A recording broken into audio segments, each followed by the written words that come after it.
Bali-balita po nitong weekend na naglabas na nga ng arrest warrant ang International Criminal Court laban kay dating Pangulong Rodrigo Duterte para sa kasong crimes against humanity dahil sa drug war ng kanyang administrasyon.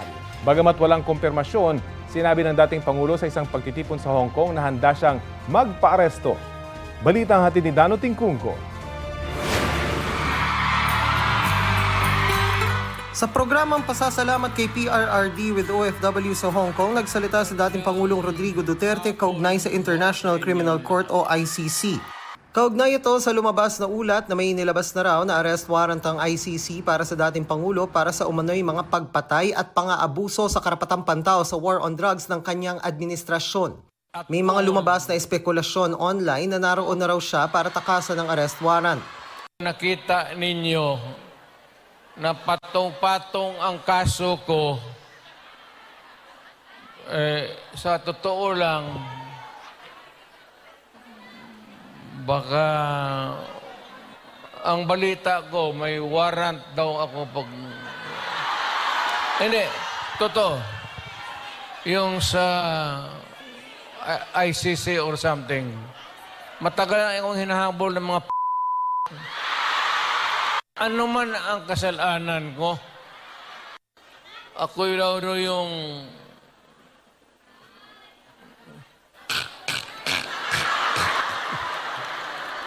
ito ganito na lang.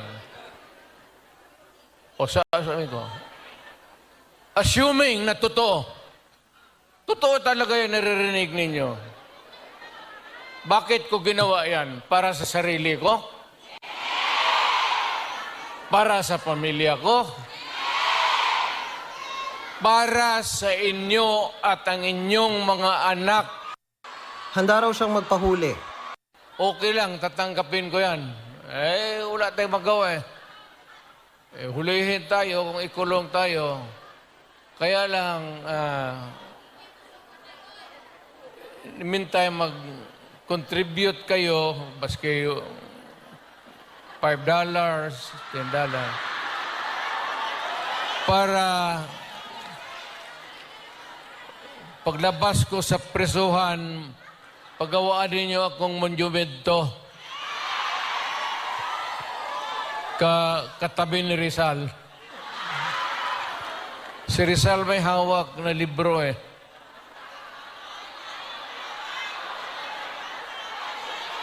Akin Si Attorney Cristina Conti, ang ICC Assistant to Counsel na humaling sa ICC na imbestigahan ng Duterte drug war, sinabing naghihintay pa raw sila ng kumpirmasyon mula sa ICC kung may warrant na nga o naipadala na ito sa ating gobyerno. Sabi ni Presidential Communications Office Secretary Jay Ruiz, handa ang gobyerno sakaling may inilabas ngang arrest warrant para sa dating Pangulo. Paglilinaw ni Palace Press Officer Undersecretary Attorney Claire Castro, wala pang kumpirmasyong may nilabas ng arrest warrant. Pero kapag humingi raw ng tulong ang Interpol, kailangan daw sumunod ng Pilipinas. Wala pa rin impormasyon ng PNP sa ICC warrant at House Quad Committee na nag-iimbestiga sa drug war. Gayon din ang Office of the Solicitor General na ipinaubaya na rin sa DFA ang pagsagot sa issue. Tinawag ni dating Chief Presidential Legal Counsel Salvador Panelo na fake news ang pagtakas daw ni Duterte sa Hong Kong. Dano Tingkungko, nagbabalita para sa GMA Integrated News. Sabi naman ni dating Presidential Spokesperson Harry Roque, hindi International Criminal Court ang naglabas ng warrant of arrest laban kay dating Pangulong Rodrigo Duterte.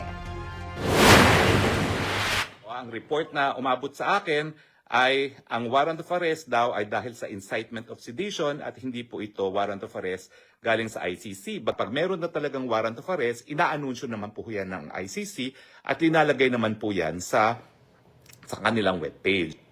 Ang sinabi niyang arrest warrant para sa inciting to sedition ay kaugnay sa inihaing reklamo ng PNP Criminal Investigation and Detection Group o CIDG laban sa dating Pangulo nito pong February 17.